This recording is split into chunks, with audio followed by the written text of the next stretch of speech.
Hello, this is Oliver Stringer demonstrating part 2 of the platforming assignment. Uh, so if we hit play here, we'll see the character can move around. Is it possible to, just get a little better view? The screen's kind of small. So we move around. You'll see I've gotten rid of the background because it didn't match the new level, so it was kind of distracting. So we move left and right. We have a little wonky looking jump animation. We can run. We can stand on these bricks. If we hit them from below, there we go. They break, and you see that it increments our score by 100. Here we have the water block, which doesn't actually do anything yet.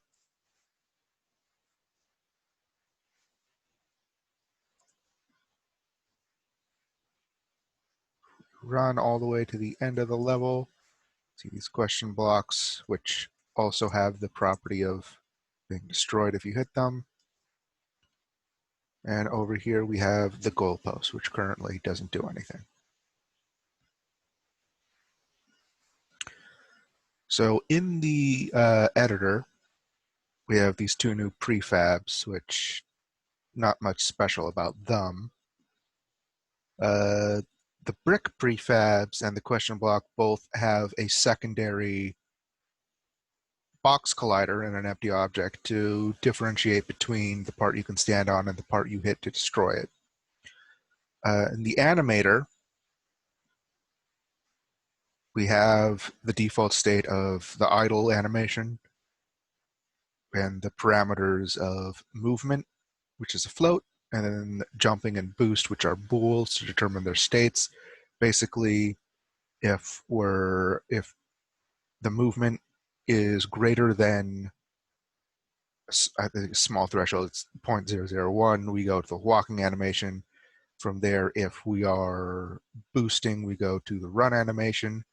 If we stop boosting, we go back to walk. If we stop moving, we go back to idle. And from any state, if we activate jumping, we go to jump. In the code, the only new scripts I've written were the ones for block breaking, which is very simple. This is attached to the player model, and all it does is it has a field for the score, which is the text string that holds the score. And basically, anytime we collide with an object that is tagged as breakable, we increment our score by 100, and then we destroy that object.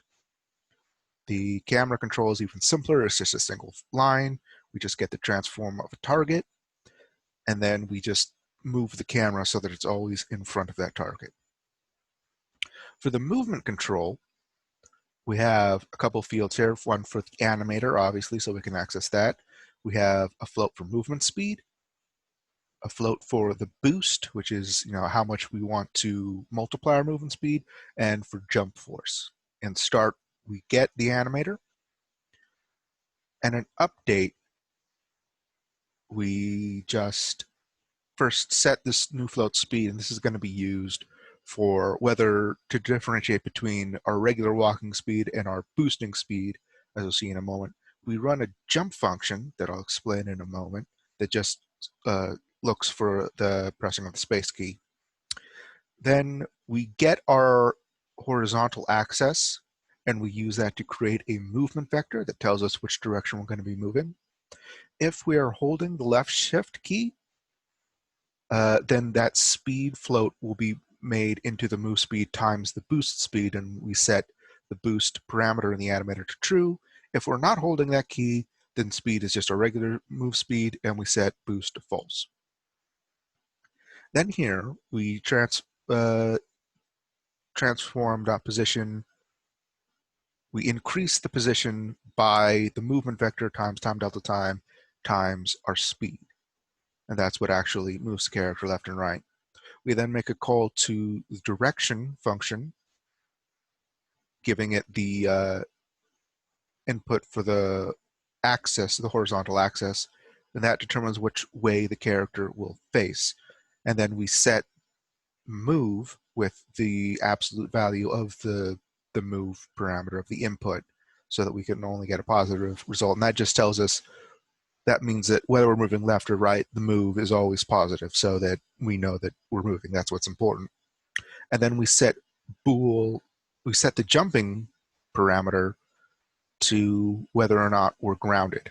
And though that is the last of the three sort of additional functions we have here, basically as grounded, it's really simple.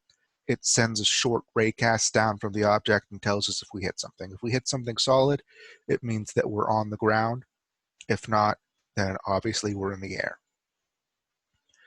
For the direction function, basically this means that we don't have to create a second animation for all of our movements, for the running and the jumping and the walking, or like flip it depending on which way we go. This just makes sure that we're always facing the correct direction based on our movement.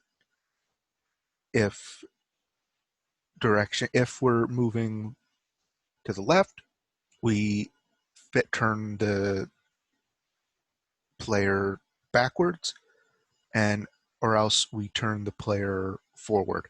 And this deliberately does not account for 0 or value in between these two values, so that basically whatever the last position the character is facing when there is no input, he'll stay that way. So otherwise, we would have to pick one, and the character would always jump to that position when the player stops inputting movement.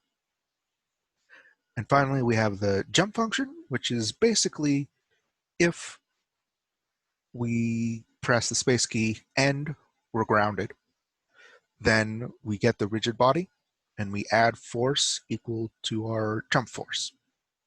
And that's what makes us jump. And I believe that is it. So thank you.